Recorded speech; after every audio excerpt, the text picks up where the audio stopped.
When will you learn how to handle my thought, how to handle my emotion? We will give you tools, how to figure this machine out. Whatever the issue, we'll do our best. But this should not be the issue.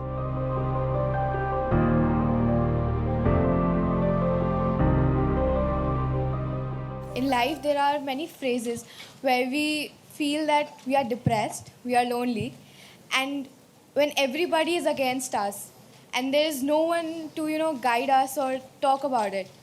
So at that moment, how should we handle it or how should we deal with it? See, this is an unfortunate condition that a whole lot of human beings are in. In their experience, in their personal experience, life is like me versus the universe.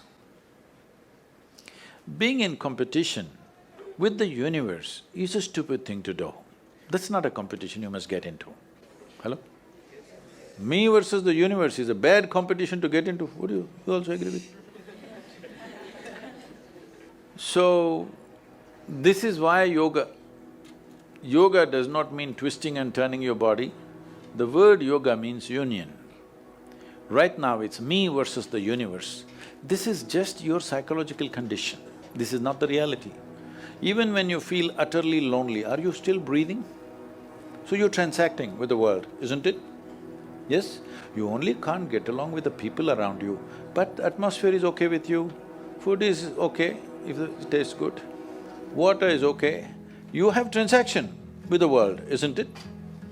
Your existence is constantly an engagement with the universe, but your mind becomes against the universe.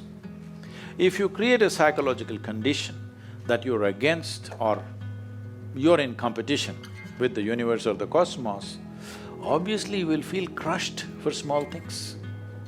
Little things will crush you.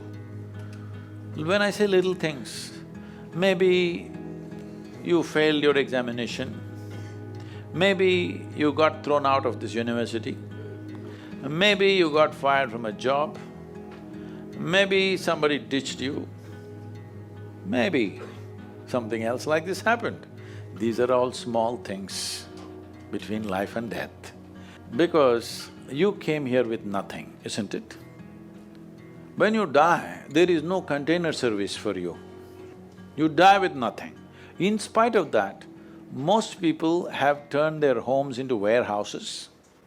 Most people are carrying such a huge baggage on their head as if they're carrying the whole universe on their head. This is their own psychological condition. Your thought and emotion is what you're talking about, right? When are you going to figure out how to handle your thought and emotion? Not hers, not hers, not his, yours. When are you going to learn how to handle my thought and my emotion? At the end of your life? The only problem really with life is just this. Most human beings have taken themselves too seriously. They don't understand. You've seen on the computer screen these pop-ups? Yes. You are a pop-up on this planet. You pop up for 2 seconds and pop out. No, you must see, countless number of people like you and me have walked this planet. They were also big people. Where are they? All topsoil? Topsoil or no? Unless somebody, your friends decide to bury you real deep, fearing that you may rise from the dead. You know, there have been such instances. Or maybe you're planning to go to heaven. Hello? Anybody who talks about a place other than this place as a better place than this is a crime against humanity. My fundamental work is to destroy all heavens so that people will learn to live well here. All these idiots who made a hell out of themselves, they want to go to heaven. They made a mess out of this place and then they want to go to heaven. I am asking you, do you have any proof? Do you have any proof that you are not already in heaven and messing it up? Do you have any proof? You're already in heaven, making a mess out of it. Yes, simply because you are not even learning how to handle your basic faculties of thought and emotion, isn't it? Your only justification is, everybody is like this only, that's how it is in a madhouse. That is how it is in a madhouse, only a doctor looks crazy. So when are you going to handle it? Slowly, at the age of 60? I'm asking. When will you learn how to handle my thought, how to handle my emotion, how to handle my body, how to handle my chemistry? When are you going to figure this? At the end of your life? Because this culture has grown, when to do spirituality means when you're 70, when you're no good for anything else. No, at the earliest possible time, whatever is most profound about you, not about heavens, about this life, everything that you need to know, you must know soonest, isn't it? Only then you will live a sensible life. Okay, if I tell you a joke, you won't get offended. Because this is the most serious crowd I've ever seen in the last few years. How many of them are journalism? Most of them? Okay.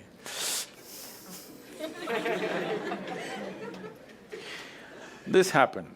Shankaran Pillai, when he was in Paris, was married to a French woman. One day, it was their anniversary, first anniversary. So she invited a bunch of friends and she wanted to cook something really fresh, everything fresh. So from morning, she was driving him to this market, that market, he got this fresh vegetables, fresh meat, fresh chicken, this, that, everything. Then in the evening she said, because the French have this, snail appetizer, she said, go to the beach and get some snails, fresh, and I will make some appetizer for all the friends who are coming. So Shankaran Pillai went to the beach and he was picking up all the snails and putting it in a bucket. Then he met an old friend, an Indian guy. They hit it off and they were talking about their old times. He just forgot that he's married. You know, when you meet old friends, it happens. And both of them went to a bar and they had a few drinks and he just forgot. Then he realized, then the snails were just climbing out and one snail fell out of the bucket. He realized, oh my God, I'm supposed to take these snails, my wife, French wife, she's waiting. So he said, I need to go, and he went. By then it was already very late. He went, he knew it's not going to be pleasant. So he came near the house and spilled all the snails on the ground, threw away the bucket and went and knocked on the door. The French fury came. He turned back and said, come on you guys, we're almost there, come on, let's go.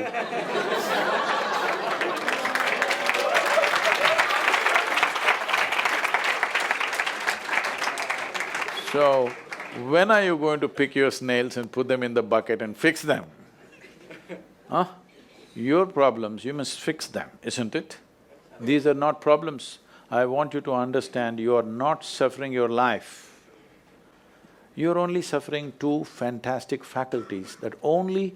It's a privilege of being human that we have these two fantastic faculties. One is, we have a vivid sense of memory.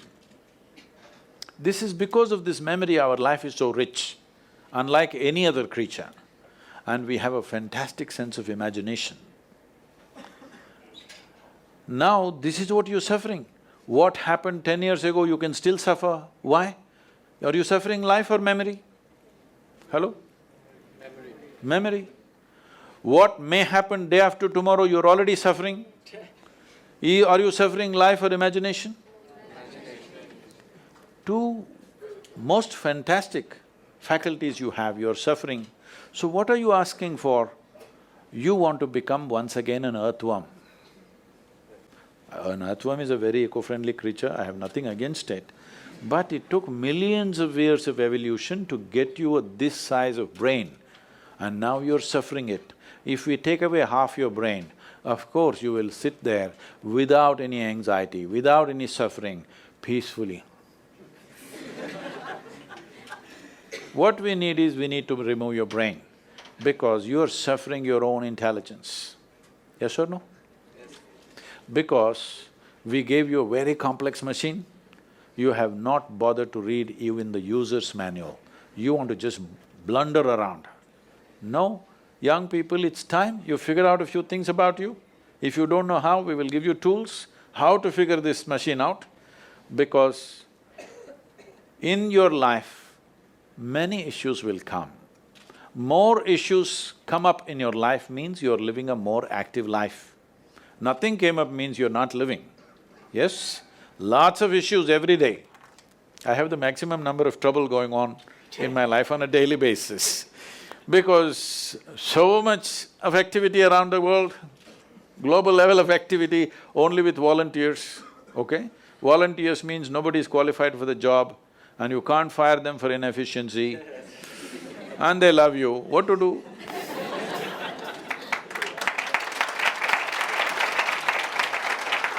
This one thing you must fix, that is, in your life, you are not the issue, okay? Whatever the issue, we'll do our best, but this should not be the issue. Sadhguru, one question on karma.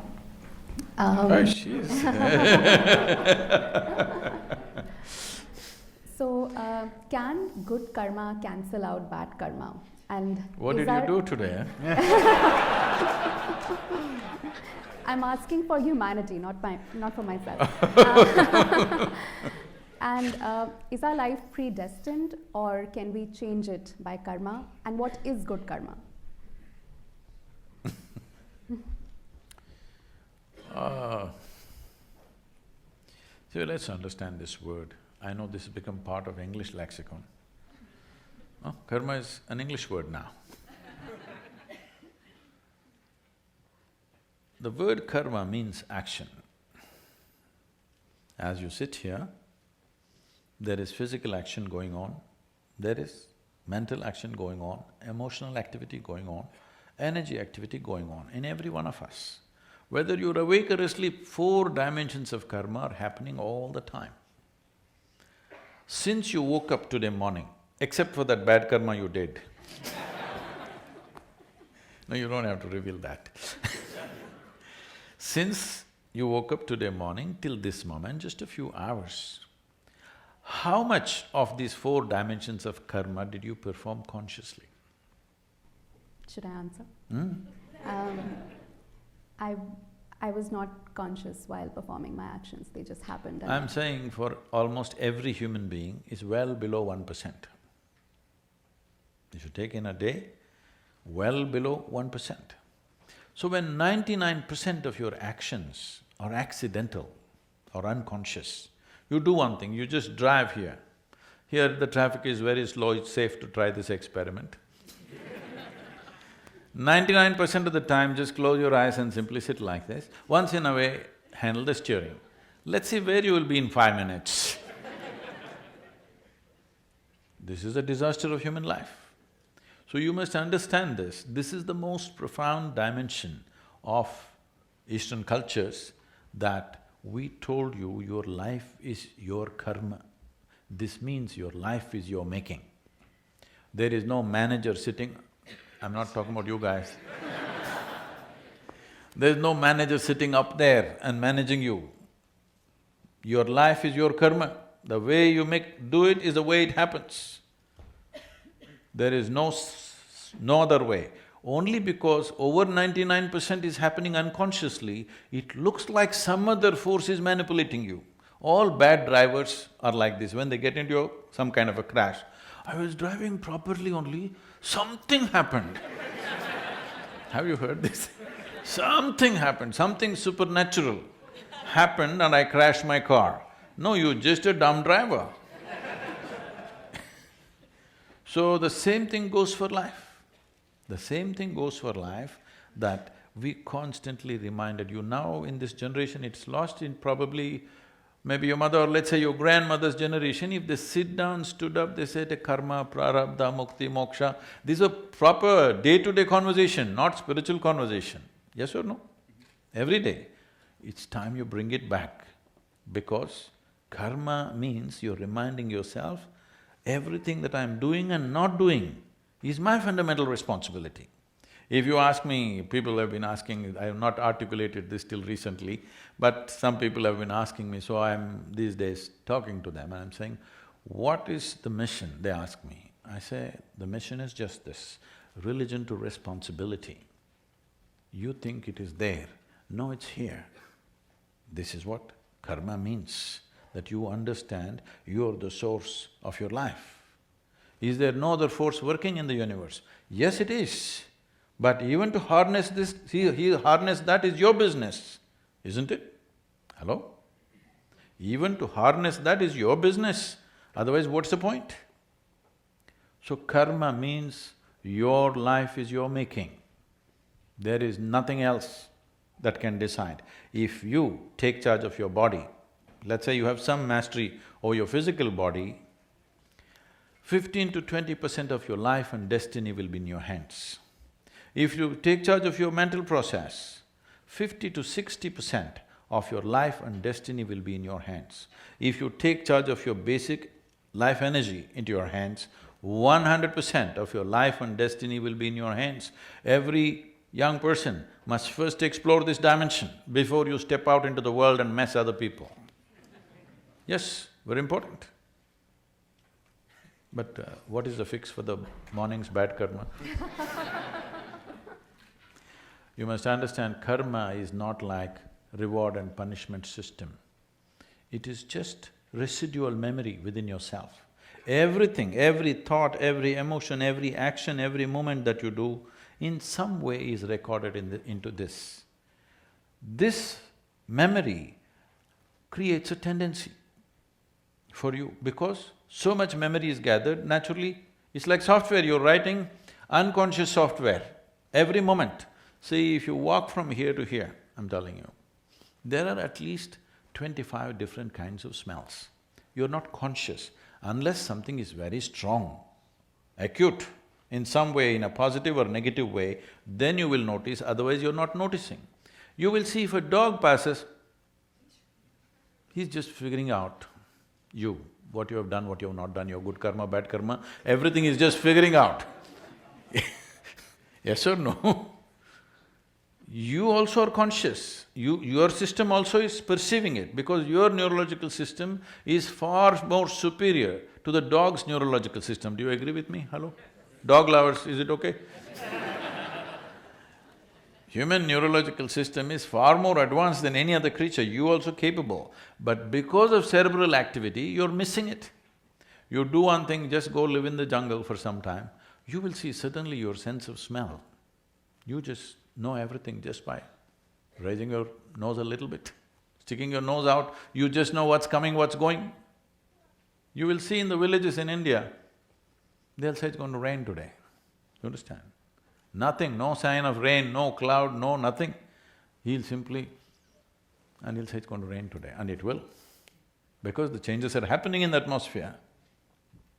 So, because of this unconscious nature, if you walk from here to here, these 25 smells, for example, are all recorded in the system. And all like this, visual inputs, audio inputs, everything is recorded, recorded, recorded. Depending upon the type of material you've taken in, slowly you will develop an unconscious tendency.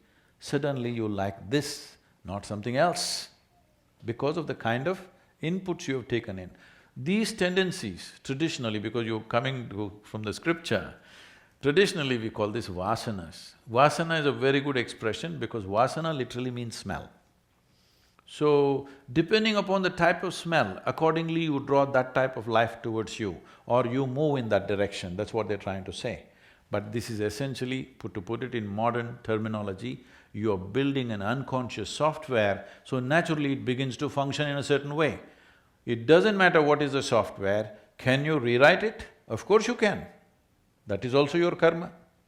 So will you allow unconscious activity that you have performed to rule the nature and destiny of your life, or will you make sure it is the conscious activity that you perform which will rule the destiny of your life? This is something you have to decide. One question I appreciate, that we need people we meant to meet, or is it a destiny, luck or fate? Have you just fallen in love with someone? Huh? No, because I don't want to disturb the romance. See, look at it this way. Since you woke up today morning, till this moment, let's leave the sleeping time. Since you came awake fully, from that moment to this moment, your body has been doing its things, isn't it so? Physical activity is happening, both outwardly and inwardly, happening or no? That's why we're alive, it's happening. Mental activity has been happening, emotional activity is happening, energy activity is happening.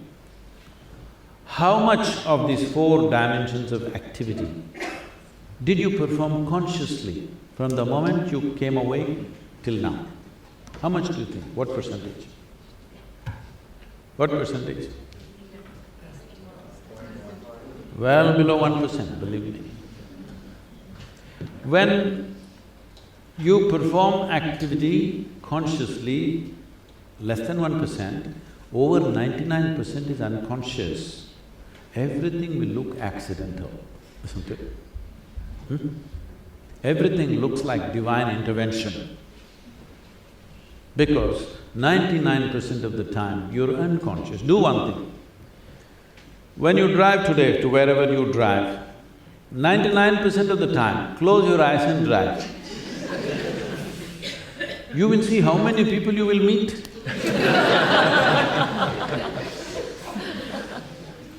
But if you drive with your eyes open, fully conscious, you're not going to meet anybody like this at the bank. Things will happen in a completely different way.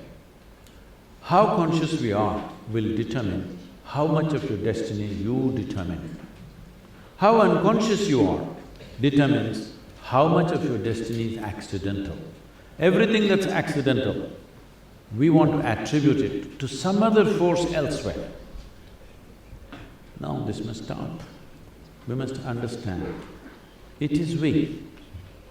Is there no other force? Of course, you didn't make the creation, nor did I, all right? You did not create this creation, nor did I create this creation. There is, but that is a different dimension altogether. And what is happening with you right now is entirely your making. From where you come from in India, is the only culture on the planet which constantly told you, your life is your karma. Karma means you're doing. Your life is your making. Whatever may be happening, you may be able to logically figure out why it is so, you may not be able to figure out, but still you know one thing, if this is happening to me, this is my making. This is the greatest empowerment you can have, when you understand, my life is my making.